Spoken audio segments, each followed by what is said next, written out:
Hashem le comunicó a Moshe Rabenu la boda especial que debía llevar a cabo el Beit HaMikdash durante Yom Kippur. Y esta labor tenía que ser realizada personalmente por el Kohen Gadol, por el sumo sacerdote. Y esto era a lo largo de todo el día. Y los preparativos del día más sagrado comenzaban una semana antes.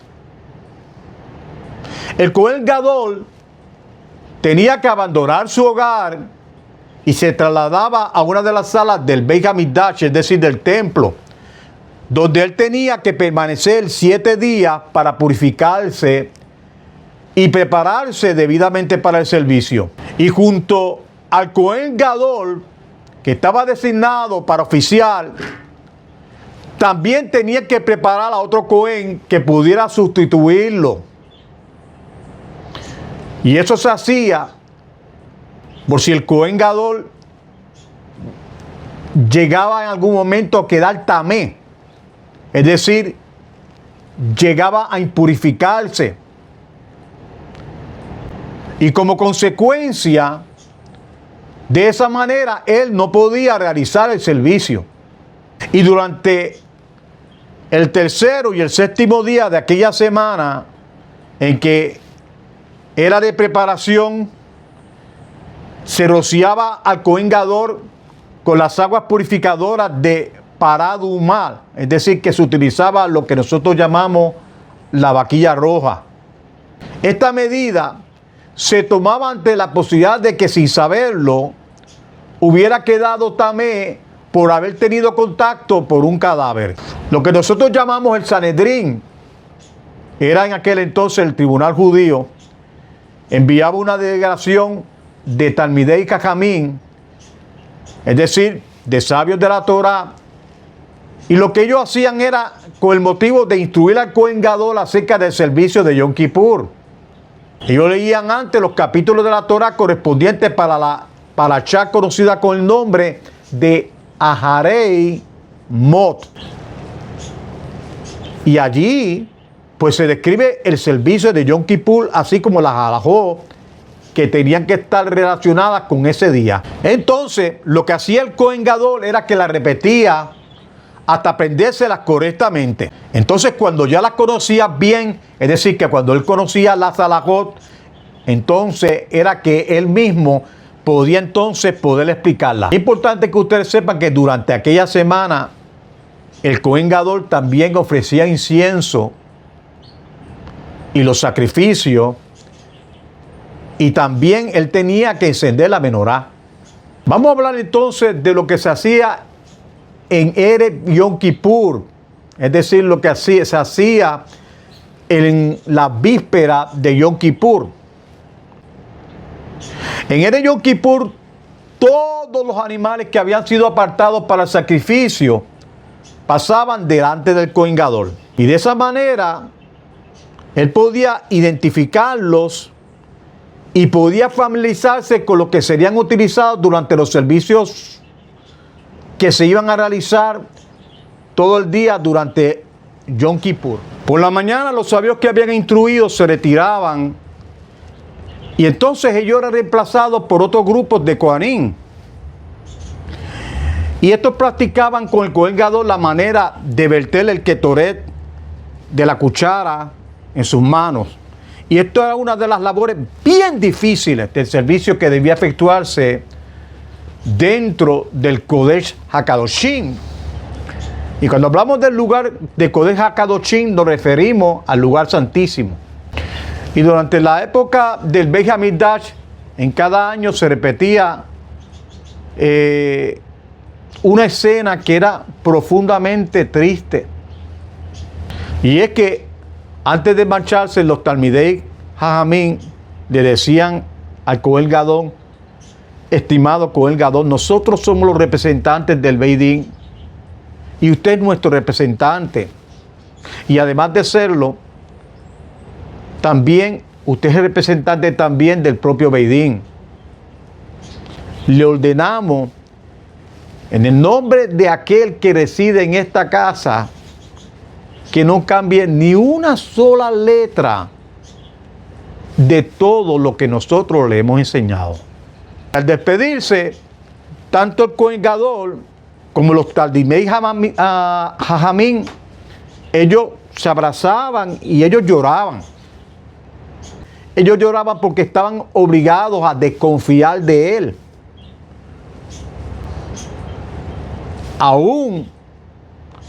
Aunque esa sospecha fuera sin fundamento. Entonces, pasando el tiempo, este diálogo llegó a establecerse como una práctica habitual debido a que los Sedoquim vienen siendo lo que ustedes conocen como los saduceos.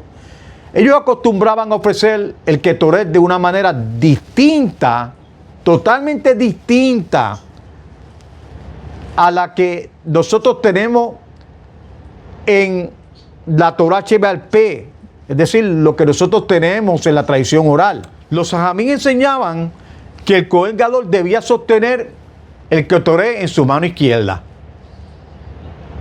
Y los carbones encendidos, ellos tenían que mantenerlo en su mano derecha. Luego de eso, es que entonces ellos tenían que entrar en el Kodesh HaKadoshim y encender el incienso. Y de acuerdo a la interpretación de los Sedoquim, de los saduceos, el incienso tenía que encenderse fuera del Kodesh HaKadoshim y el Cohen Gadol debía entrar llevando el incienso ya encendido a ese lugar.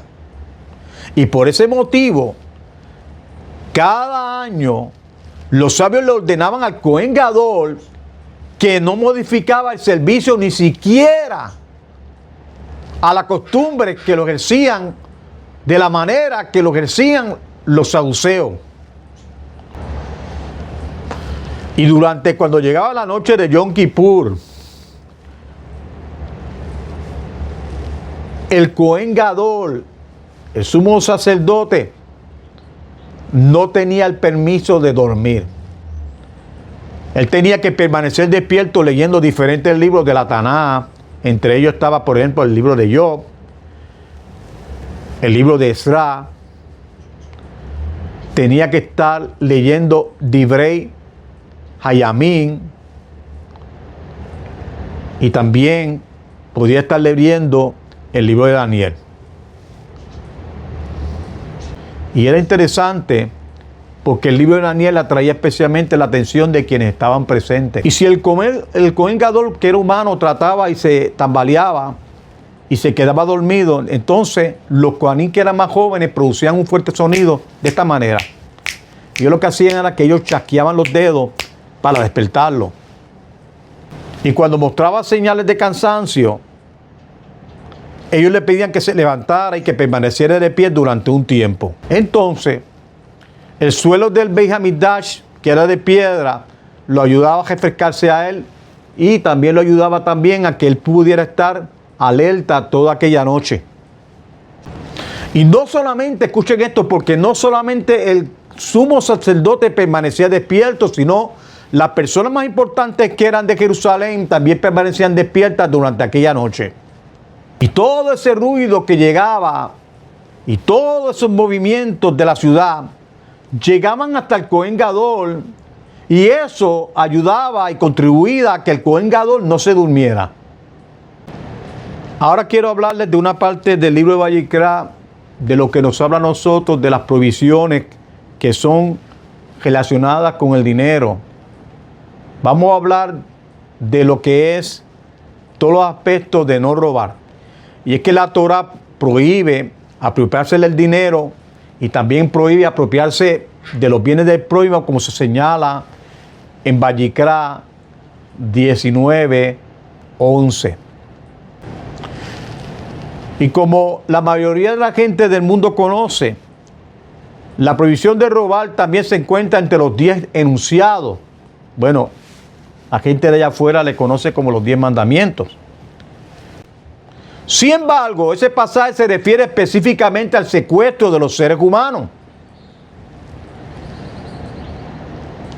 Según las normas de la Torá, una persona es considerada ladrona hasta incluso si toma la cantidad inferior de una perutá. Y para los que no saben el valor de eso es menor que un centavo. Y tampoco está permitido tomar algo perteneciente a otra persona para hacerle una broma con la intención de molestar al propietario. Y oiga bien que esto es bien importante porque esa prohibición se mantiene incluso si quien toma el objeto lo que tiene pensado es hacerle la broma y luego devolverlo posteriormente. Cuando el Bedín, el tribunal rabínico, poseía jurisdicción, si dos testigos veían a un judío cometer un robo, este debía pagarle al propietario el doble de la cantidad sustraída o 2 veces el valor del objeto robado. Y sin embargo, en el caso de un robo cometido públicamente, no era necesario efectuar el pago doble. La obligación de pagar 2 veces la cantidad sustraída constituía un castigo justo para el ladrón. No solamente tenía que restituir lo que había robado, sino que también debía entregarle al propietario otra cantidad equivalente a aquella de la cual había intentado privarlo. Y es interesante porque es que nuestros antepasados fueron ejemplos extraordinarios de personas que actuaban con un mayor cuidado para mantenerse alejada hasta del más pequeño indicio de robo. Tomemos por ejemplo a nuestro padre Abraham.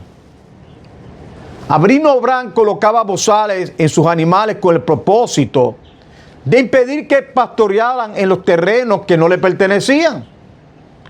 Y esto es una costumbre que tenemos que seguir.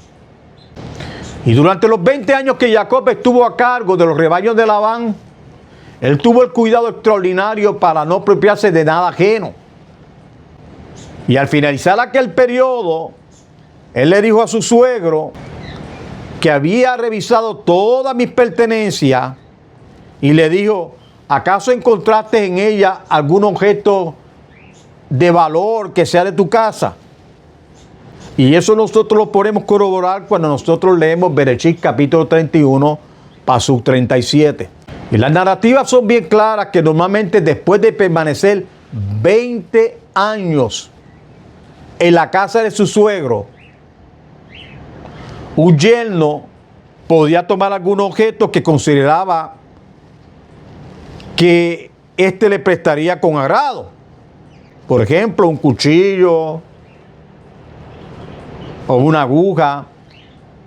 Y sin embargo, Jacob afirmó que no había tomado absolutamente nada de lo que le pertenecía a Labán. Y vamos a hablar, por ejemplo, el ejemplo del caso de Rubén. Reubén, que es un nombre hebreo, él un día salió del campo y durante la temporada de la cosecha.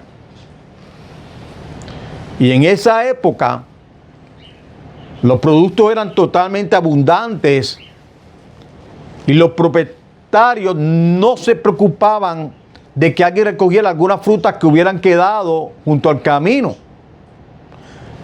Pero, aún así, Rubén solamente tomó un dudaim. Y vamos a explicar para que puedan entender lo que es un dudaim, porque existen varias explicaciones acerca de lo que eran los dudaim. Pero no obstante, todas las opiniones coinciden en un aspecto. Y era que se trataba de una flor, era una planta que crecía en todas partes y que los propietarios de los campos lo consideraban hefker, es decir, sin dueño. Y de esta manera, Rubén, al igual que su antepasado, se mantuvo apartado de cualquier acción que pudiera estar relacionada con un robo. Es de saber entonces que nuestros sabios también se distinguieron por su extraordinaria honradez, su sensibilidad ante el delito y la injusticia también llegó.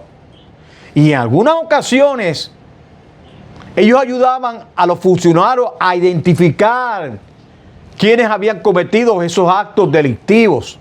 Y en cierta ocasión, el sabio conocido por el nombre de Mar Sutra se hospedaba en una posada. Y durante su permanencia, allí se desapareció una valiosa copa de plata perteneciente al dueño del establecimiento. Entonces, ¿qué sucedió? Que un día Mar Sutra vio a un hombre levantarse, lavarse las manos, utilizando la ropa que era de otra persona.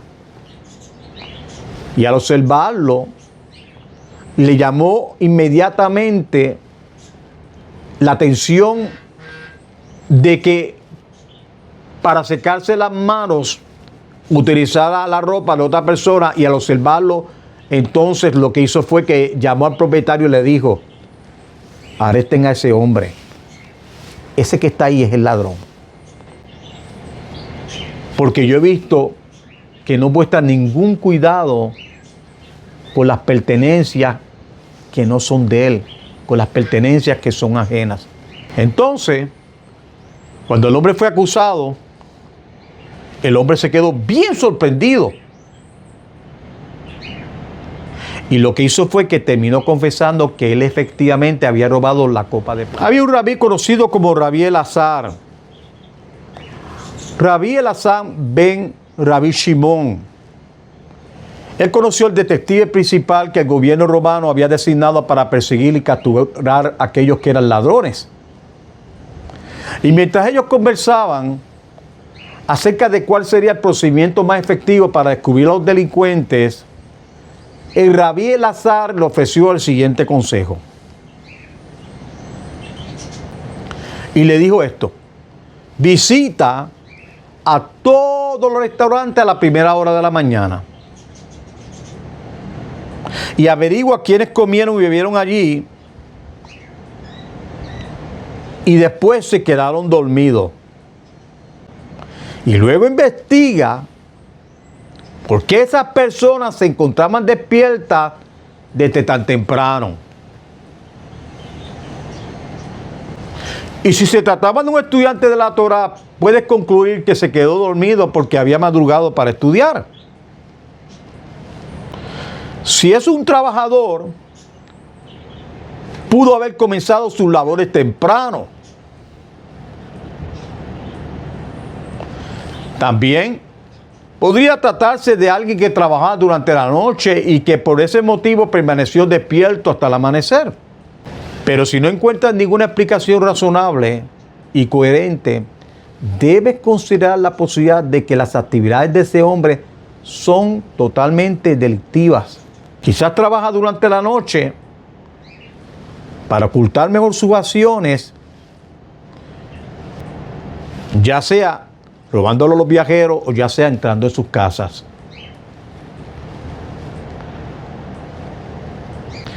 Y cuando los funcionarios romanos escucharon el método propuesto por Rabí Elazar, quedaron bien impresionados y lo consideraron una persona totalmente excelente. Y ellos dijeron: si este hombre es capaz de idear procedimientos tan ingeniosos, vamos a permitir que también se encargue de ponerlos en práctica.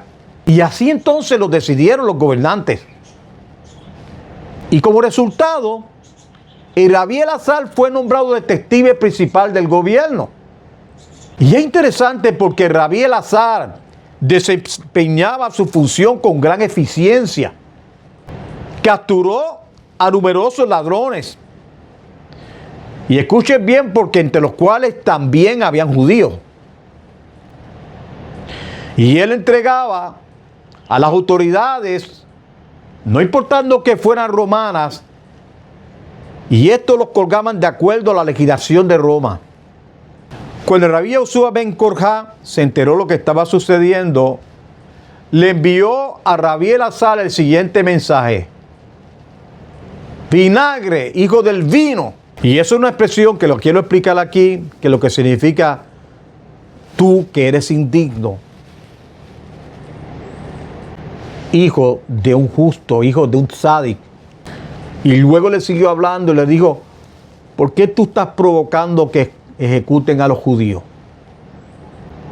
Y siguió hablando y le dijo, según la ley de la Torá, un ladrón debía compensar a la víctima pagando el doble de lo robado. Pero que Rabí Elazar, en cambio, lo que hacía era que le entregaba a los ladrones, que eran judíos, a los romanos, y quienes le aplicaban la pena de muerte conforme a sus propias leyes. Entonces Rabí Elazar respondió, no te preocupes, yo solamente estoy retirando las espigas del viñedo. Con estas palabras afirma que los judíos enviados a la muerte eran personas despreciables que, debido a otras transgresiones, merecían la pena capital. Y cuando Rabí Yoshua escuchó esto, él no aceptó el razonamiento y le contestó, permite que el dueño del viñedo sea quien retire sus propias espigas. Y le siguió hablando y le dijo, ciertamente Hashem se encargará de destruir a los rechaín que existan entre su pueblo. Y le siguió hablando y le dijo, no te corresponde a ti ocuparte de ellos. Pero ¿qué sucedió? Que ciertos días, mientras Rabí Elazar caminaba por la calle, apareció un lavandero que era judío y le gritó, vinagre, hijo mío. Y cuando le gritó eso, Rabí Elazar reaccionó diciendo, es una gran insolencia que este hombre, que ni siquiera es un Talmid Jajam, se dirija a mí de esa manera. Entonces se puso a pensar y dijo, este tiene que ser un rachá. Y dijo, arréstenlo y entréguenlos a las autoridades. Entonces, el lavandero fue colgado. Y más tarde, Rabí Elazar comenzó a preguntarse si realmente había actuado de manera correcta, condenando como si tuviese la certeza de que era una persona malvada. Y luego, movido por su conciencia, se dirigió hacia el lugar donde había sido colgado. Y se colocó debajo de la horca y comenzó a llorar. Llorar profundamente, atemorizado ante la posibilidad de haber provocado injustamente la ejecución de un judío. Entonces, se acercaron a algún judío y vieron a Rabí Elazar que estaba llorando, y se acercaron a él y le dijeron, Rabí, no se aflija. Nosotros sabemos que durante Yom Kippur, ese hombre y su hijo mantuvieron relaciones con una mujer que estaba comprometida con otro hombre. Y de acuerdo con las leyes de la Torá, aquella transgresión era castigada con pena de muerte. Y lo que se hacía primero era que se apedreaba al culpable, y después que lo apedreaban, lo colgaban. Y entonces, el Rabí Elazar sintió un gran alivio y exclamó, si tan grave es la transgresión de este hombre acerca de cuya culpabilidad yo tenía dudas, entonces aquellos quienes sentencian a muerte, estando convencidos de que era rechaín, seguramente merecían ser ejecutados.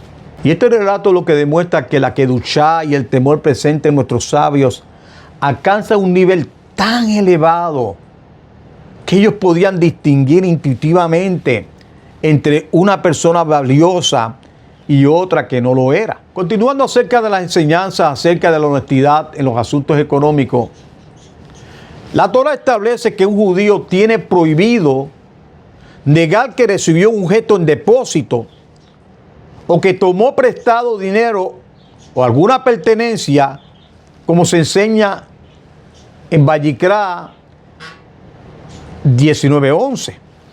Es necesario que ustedes entiendan que también está prohibido realizar un juramento falso para confirmar que nunca se recibió dicho depósito.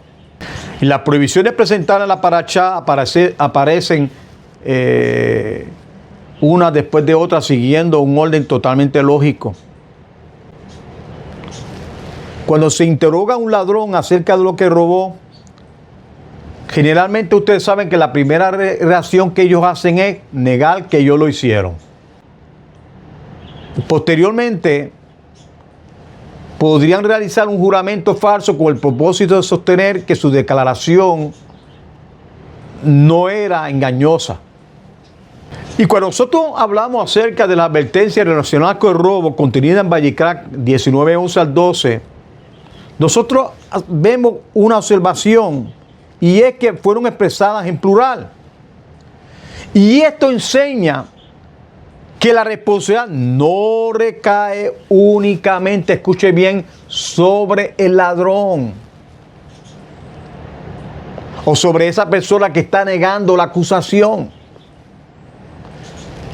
También se considera culpable a la persona que, conociendo el delito, permanece en silencio.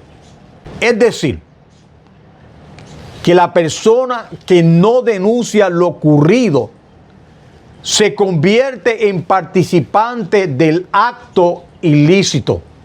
Y vamos a hablar acerca de esto, de la prohibición de jurar en falso.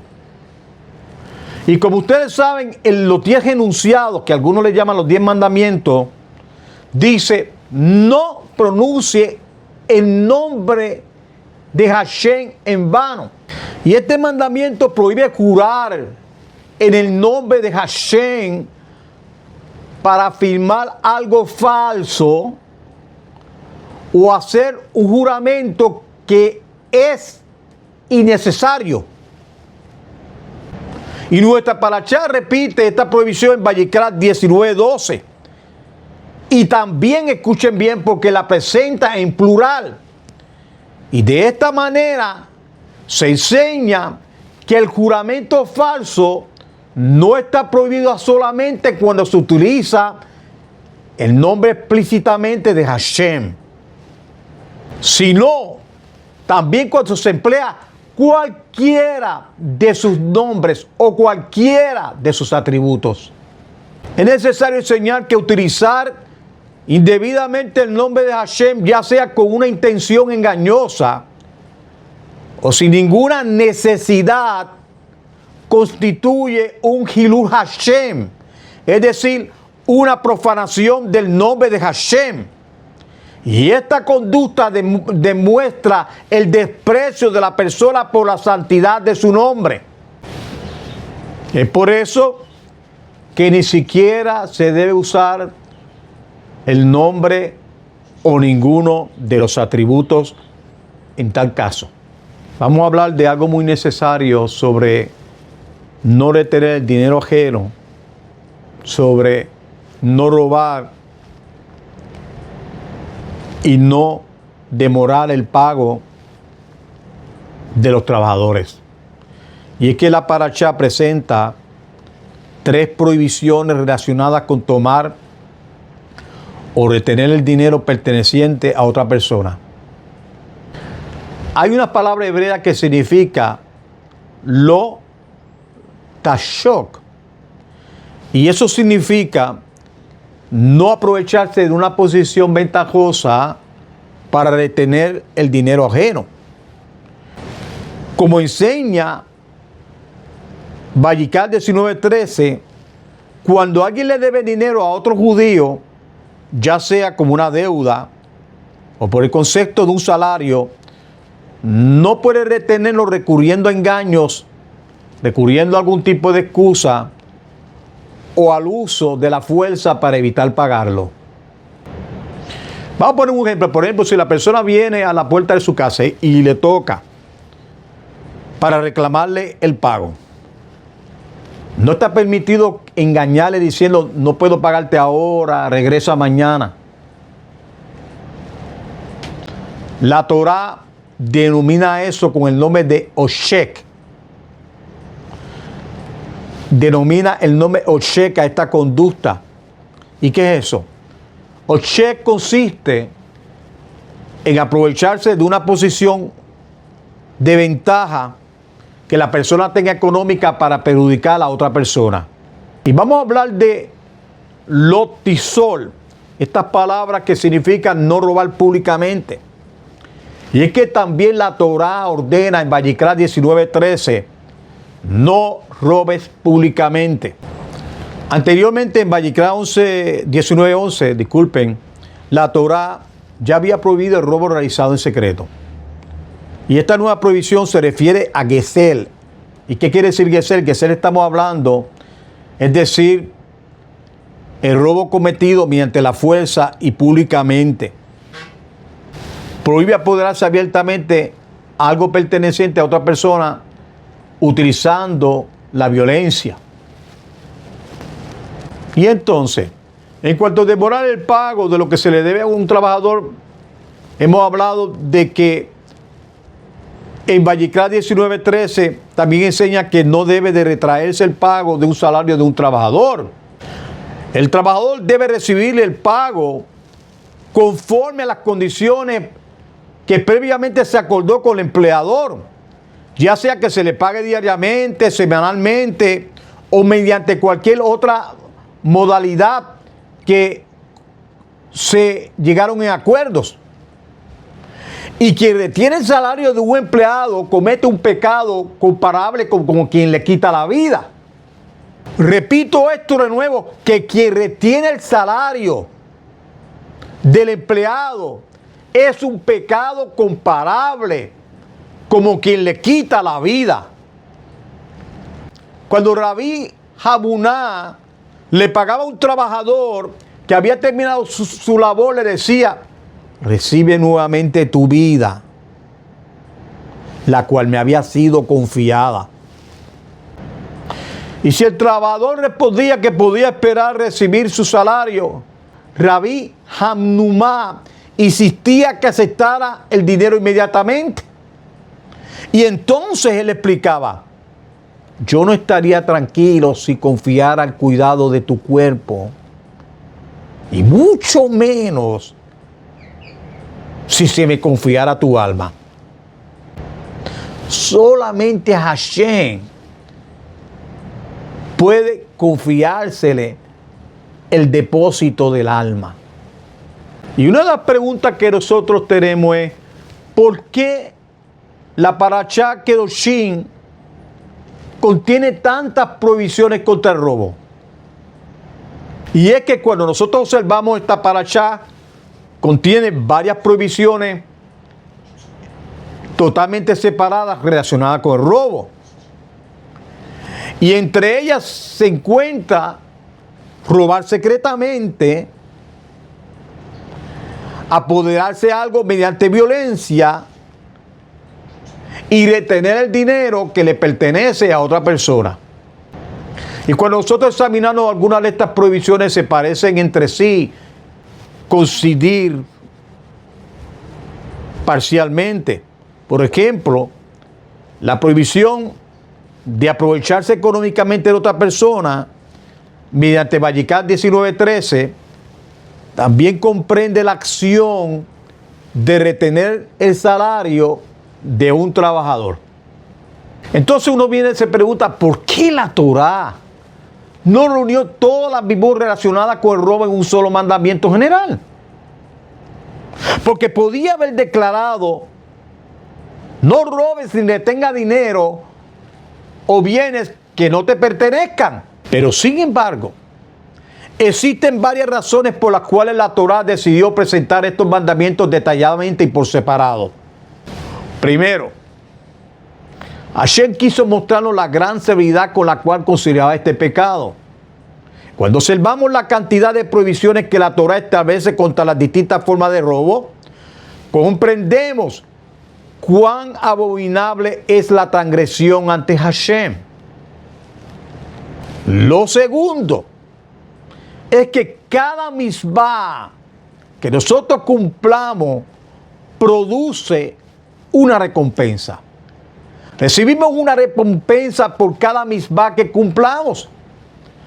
Por tanto, al establecer un mayor número de prohibiciones relacionadas con el robo, Hashem también aumenta las oportunidades que tenemos de recibir recompensa por nosotros obedecerlas. En cierta ocasión, un sabio relató esta experiencia. Y era que mientras él viajaba de un lugar a otro, un hombre se le acercó y yo le respondí: hijo mío, si deseas conocer algo relacionado con la Torá, ¿por qué razón yo debería de enojarme contigo? Entonces aquel hombre me planteó la siguiente pregunta y le dijo: Hashem proporciona alimento a todos los seres vivientes. Y como tú sabes, está escrito, Él alimenta a todos. Y eso lo podemos ver aquí en Teilín 1:36-25. Y le siguió hablando y le dijo: Él proporciona alimento a todo animal. Teilín 147:9. Y si esto es así, ¿cómo puede decirse que Hashem no haya proporcionado directamente a la humanidad su sustento? ¿Por qué los seres humanos tenemos que trabajar fuerte, tenemos que esforzarnos y sufrir tanto para ganar ese salario? Y yo le contesté: hijo mío, ¿no comprendes que si las bendiciones que Hashem nos concede fuera así, todos los esfuerzos realizados por el ser humano entonces resultarían inútiles? Entonces el hombre le respondió: eso es cierto. Le dijo: pero todavía no ha contestado mi pregunta. No ha contestado mi pregunta. Lo que yo deseo entender es por qué el ser humano necesita esforzarse más que todas las criaturas. Entonces, el rabino le explicó de la siguiente manera: observa, hijo mío, que cuando alguien no tiene la capacidad de cuidarse a sí mismo, Hashem le proporciona a otra persona que se ocupa de él.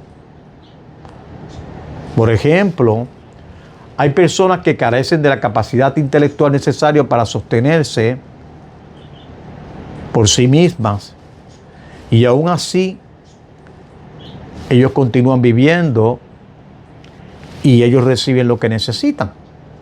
Como ellos no poseen suficientemente entendimiento para mantenerse, entonces Hashem dispone que sean atendidas. Entonces, escucha bien, Hashem ciertamente habría podido proceder de la misma forma con todos los seres humanos, pero sin embargo determinó que el hombre tuviera que trabajar para obtener su parnasá, porque lo creó con el propósito de ponerlo a prueba. Y la manera de obtener el sustento constituye una de las pruebas más importantes de la vida. Cada persona tiene que decidir si será trabajadora o permanecerá ociosa.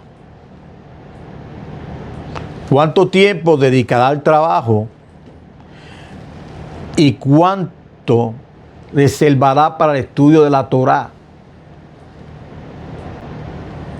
Y también si respetará o transgredirá las prohibiciones relacionadas con el robo, la retención de salarios y otras acciones semejantes.